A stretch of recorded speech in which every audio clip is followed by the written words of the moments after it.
Boa noite a todos e a todas. Olá também para o pessoal que está nos acompanhando online. Hoje, ou em qualquer outra data, que a gente sabe que o Evangelho muitas vezes é visto em outros países, em outros horários. Quem acompanha a Casa do Caminho no YouTube, para quem não acompanha ainda, também fica o convite para seguir o canal da Casa do Caminho lá no YouTube. Mas para quem está nos acompanhando, sejam muito bem-vindos. Pessoal, hoje nós vamos falar um pouco sobre identificação do cristão. Vocês têm o hábito de, em algum momento, quando estão convivendo com as pessoas, de julgar se as pessoas estão agindo de forma cristã ou não? Ninguém vai responder, claro, né? Se tem esse hábito. A verdade é que todos nós somos julgadores costumazes. Todos nós temos o hábito de, diante de qualquer interação com as pessoas, de estarmos o tempo inteiro atribuindo notas. Sabe no Uber, quando a gente desce, a gente tem que dar uma nota e fica meio desconfiado qual é a nota que a gente vai receber do motorista também? Aquilo ali nada mais é do que uma representação das nossas interações sociais. Nós estamos o tempo inteiro julgando as pessoas pela forma como elas se vestem, pela forma como elas se apresentam ou por aquilo que elas falam. Ultimamente isso tem ficado um pouco mais complexo. Vocês já viram que eu tenho um pouco de trauma com esse microfone, né? Que eu já tomei um choquinho aqui, eu fico meio... Ultimamente isso tem sido mais complexo, porque por meio do advento digital, da internet, nós passamos a julgar de uma forma muito mais fluida, muito mais confortável. Primeiro nós julgamos observando cortes, fragmentos de realidades, fotos. Não importa o que você veja na era digital, ou você receba no WhatsApp, se você não tem redes sociais, você vai estar sempre atribuindo algum valor àquele post, àquela representação. É para isso que se criou o curtir, o compartilhar, ou para isso que a rede social ela existe com essa representação.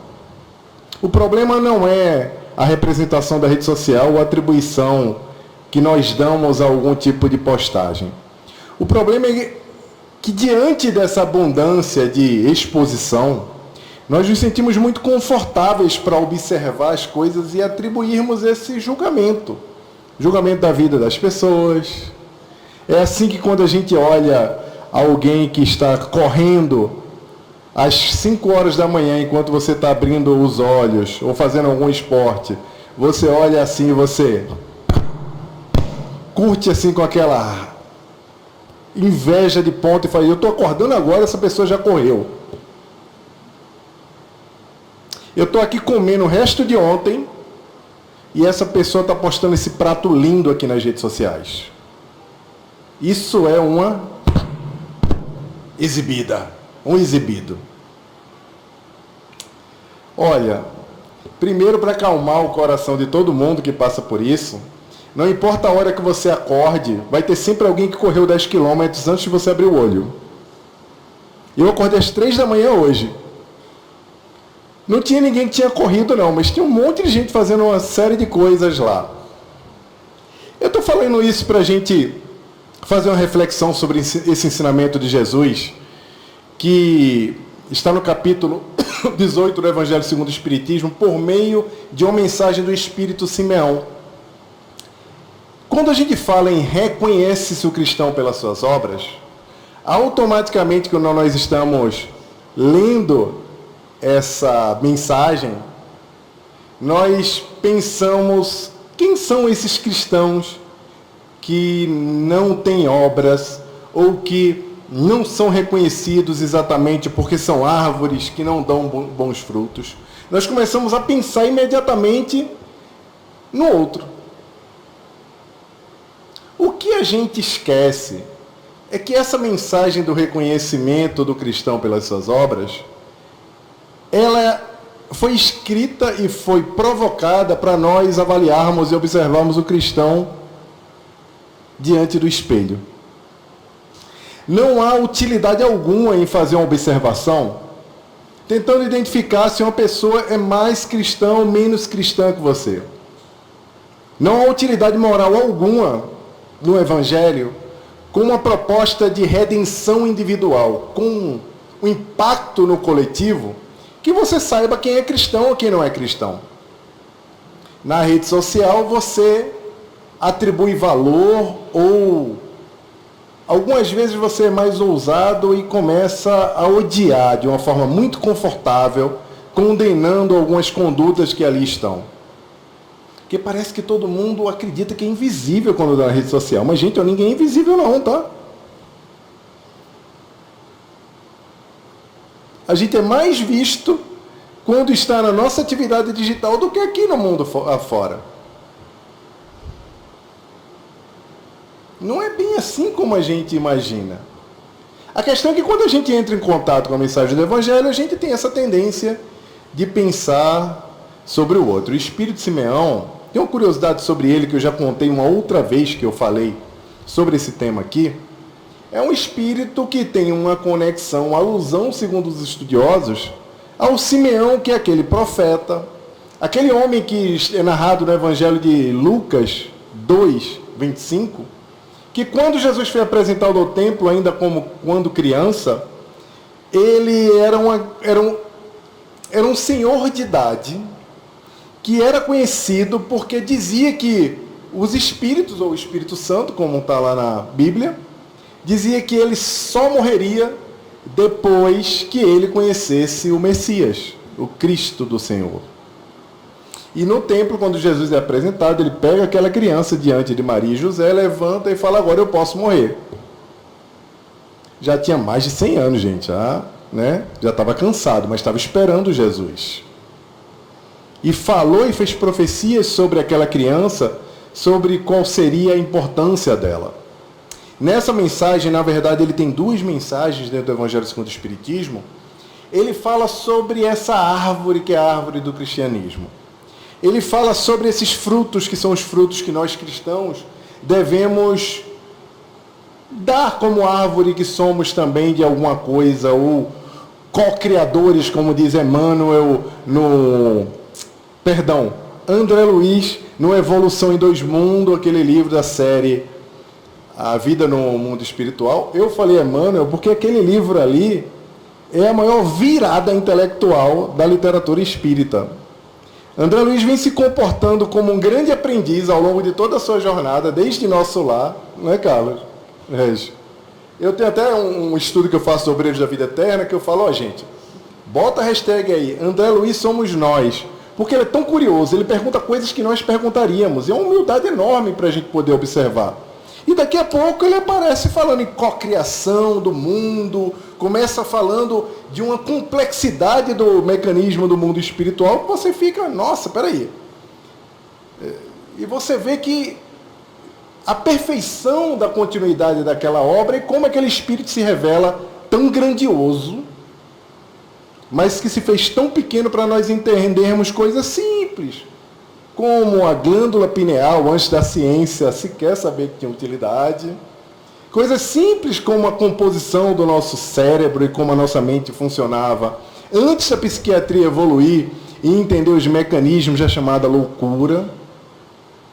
É muita coisa que André Luiz ensina em 1937, lá em Pedro Leopoldo, ou lá em Uberaba, sem biblioteca, sem inteligência artificial, sem escolaridade, por meio da mediunidade fantástica de Francisco Cândido Xavier, que deixa um problema para a gente.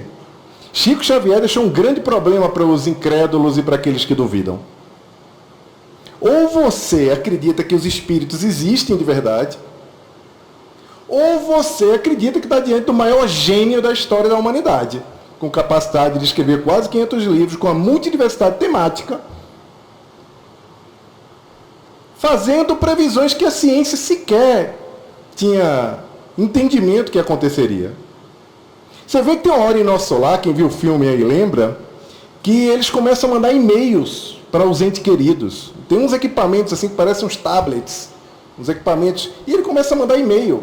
E, gente, em 1937 e-mail, e o pior, que a gente já estudava. Eu não estava aqui encarnado, pelo menos eu não estava nessa vida ainda, né? Antes que vocês acham que tem um vampiro aqui na frente de vocês, que não envelhece nunca. Mas quando a gente estuda o livro dos Espíritos, a gente aprende que os Espíritos se comunicam pelo pensamento.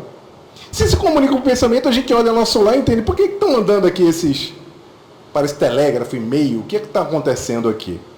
A genialidade, abri esse parêntese aqui para falar dessa genialidade da obra de André Luiz. Mas voltando, que eu não lembro nem onde é que eu parei aqui na história do Simeão, e a gente retoma, e agora faz de conta que a gente está começando novamente. A mensagem do Evangelho, provocada por esses frutos, pela reflexão que nós temos que ter pelos frutos que nós damos, que é uma mensagem individual, que aqui, nessa mensagem específica, ele faz uma convocação para que nós entendamos que tipo de frutos são esses que o cristianismo é capaz de proporcionar, e ele deixa muito claro, ele fala na esperança e fala na caridade. Mas aí a gente se desafia a perguntar, peraí, eu preciso estar fazendo a caridade o tempo inteiro para poder ser um bom cristão? Se eu preciso fazer caridade o tempo inteiro e eu levo uma vida comum que me consome 10 horas, você acorda de manhã e vai trabalhar. No meu caso, quando volto do trabalho, aí eu venho para cá, estou aqui agora, aí volto para casa, tem uma criança, um anjo de 2 anos e 9 meses me aguardando. Quem tem bebê ou quem não lembra mais deve estar entendendo o que eu estou falando. Minha anjinha está lá me esperando, 2 anos e 9 meses, para brincar, para contar 5 histórias repetidamente, para inventar de fazer coisas mirabolantes. Quando você está cansado, você não tem mais direito de estar cansado. Você tem uma rotina, como todo mundo hoje em dia, principalmente por conta dessa dinâmica da vida atual, que é muito intensa. Daí você se pergunta, como é que eu vou ainda encaixar um trabalho voluntário ou alguma coisa que eu classifique como caridade para que o outro olhe, ou que eu mesmo me olhe e acredite que sou um bom cristão?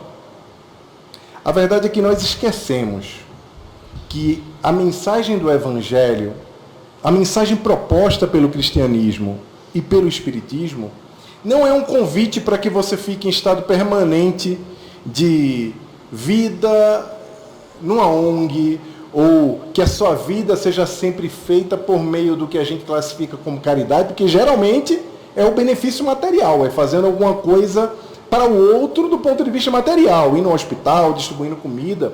Mas a mensagem do Evangelho não é exatamente sobre isso. A mensagem do Evangelho é sobre o despertar que nós precisamos ter de que a nossa vida comum seja uma vida santa. E quando a gente fala numa vida santa, não é que o Evangelho propõe que você tem que estar o tempo inteiro fazendo orações. Não é que o Evangelho propõe que você abandone a sua vida cotidiana para poder viver uma vida que é classificada como uma vida de trabalho. O que o Evangelho propõe é que no nosso dia a dia, nas nossas atividades rotineiras, nós sejamos capazes de vivenciar experiências do Cristo que vive dentro de nós. Experiências que glorifiquem o Evangelho que a gente aprendeu e a nossa proposta de cocriação no mundo. A nossa proposta de alguém que contribui para que o mundo seja melhor. A nossa proposta de ser instrumento da paz diante de uma banalidade da violência que nós vivemos hoje. Quando a gente observa no campo das ideias, no campo político, no campo identitário, no campo da sociologia, no campo das relações humanas, e a gente observa que muitos dos que se dizem cristãos agem com violência e agem desumanizando o outro, você precisa ficar atento também sobre uma outra passagem do Evangelho, que é intitulada Falsos Cristos e Falsos Profetas. Falsos ídolos. Não é à toa que o profeta Jeremias dedicou todo um livro, e logo depois o segundo, Lamentações também, para falar e profetizar sobre aquela desgraça que aconteceu sobre o reino de Judá quando o povo foi subjugado pela Babilônia e depois foi escravizado. Não é à toa que quando nós observamos a forma como a sociedade se comporta, banalizando essa violência e não dignificando a mensagem do Cristo, não dignificando a lei divina, nós não conseguimos muitas vezes identificar as nuances que são capazes de nos conectar com o que verdadeiramente é ser cristão ou não ser cristão. No nosso papel, que é o papel da paz, é o papel da conciliação, é o papel de observar esse cenário da vida e ter a tranquilidade, a devida tranquilidade para transitar nela de uma forma suave, representando os ensinamentos do Cristo, nós precisamos ter a capacidade também de observar o mundo não com julgamento, mas com os olhos que o cristianismo nos proporciona e com a fé raciocinada que o Espiritismo também nos convoca a ter.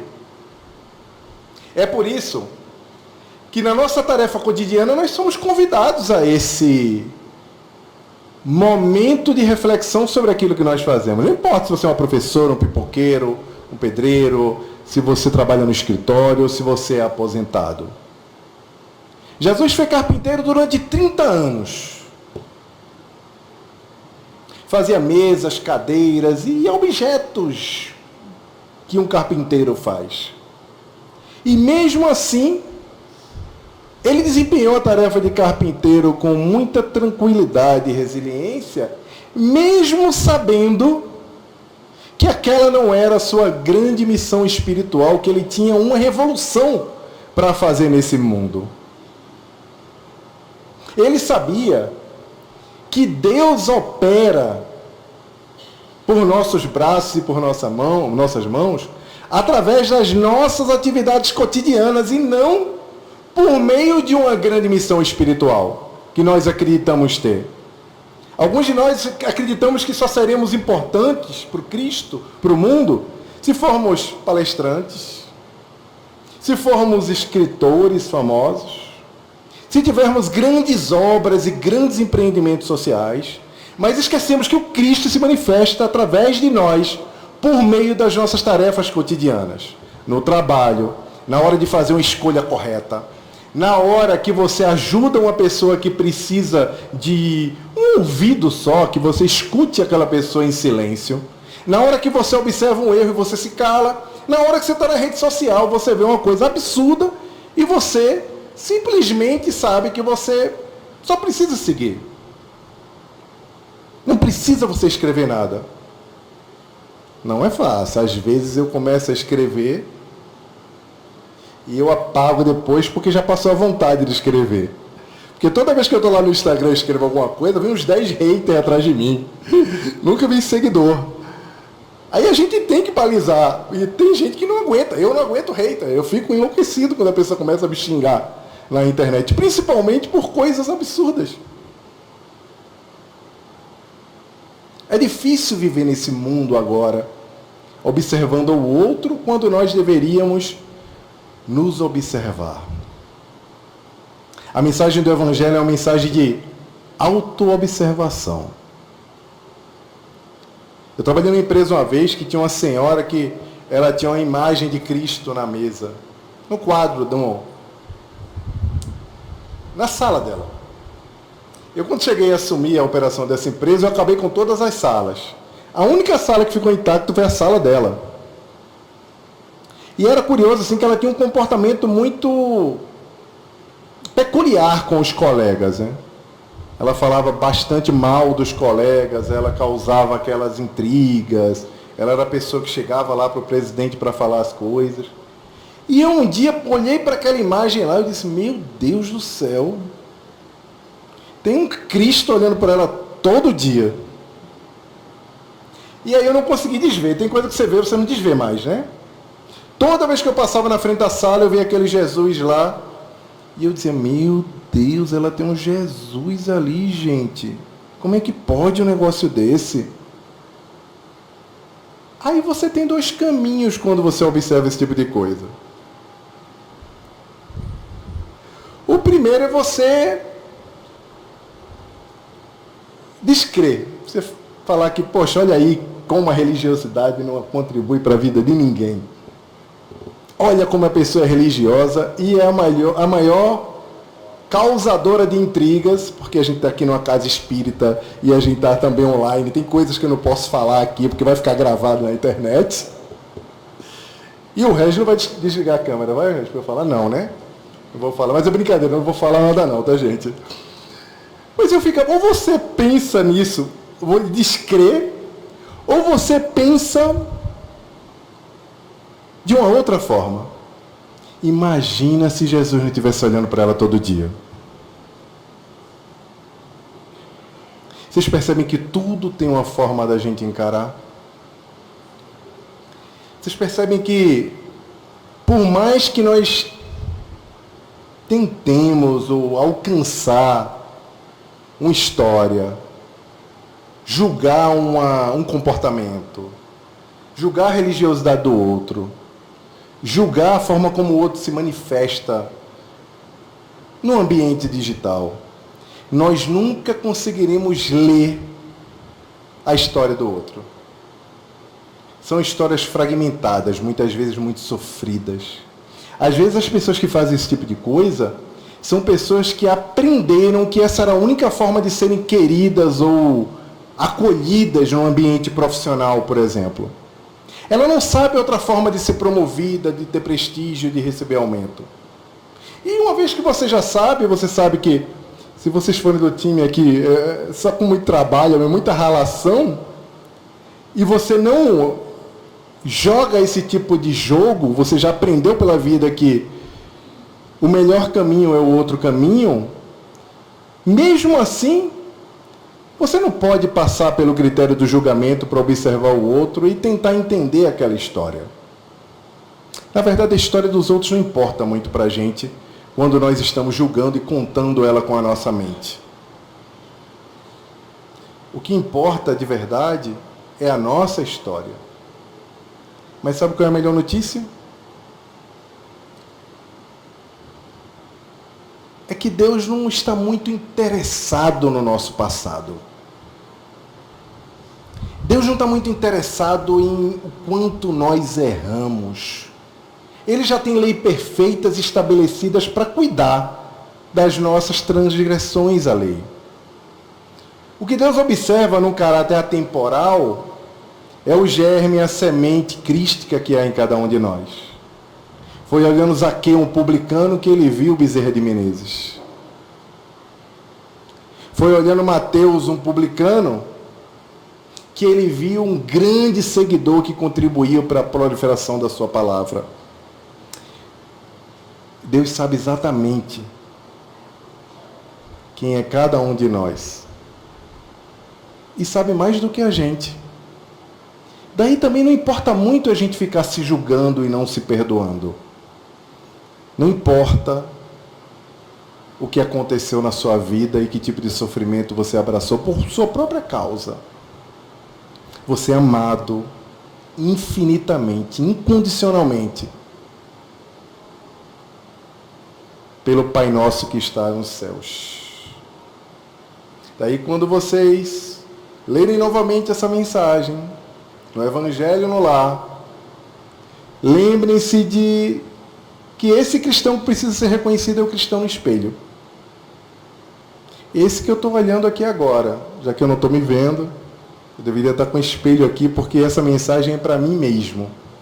Mas que a gente se lembre disso quando for tentar identificar o bom comportamento do outro, porque o único indivíduo que merece ser comparado com a gente, ou com o nosso comportamento, somos nós mesmos, diante do nosso passado, ou diante da nossa atualidade e da forma como nós agimos perante a vida.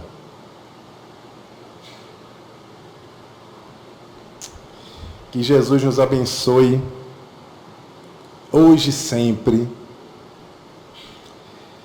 Que nós tenhamos uma semana ainda tem uma semana muito tranquila. Quando o pensamento de julgamento aparecer, trava. Esvazia o pensamento. Vocês vão ver a paz que dá um período de não julgamento na cabeça da gente. O quanto sobra tempo e serenidade para a gente pensar na gente mesmo. Muita paz e até o próximo mês, né, Carlos? Até o próximo mês.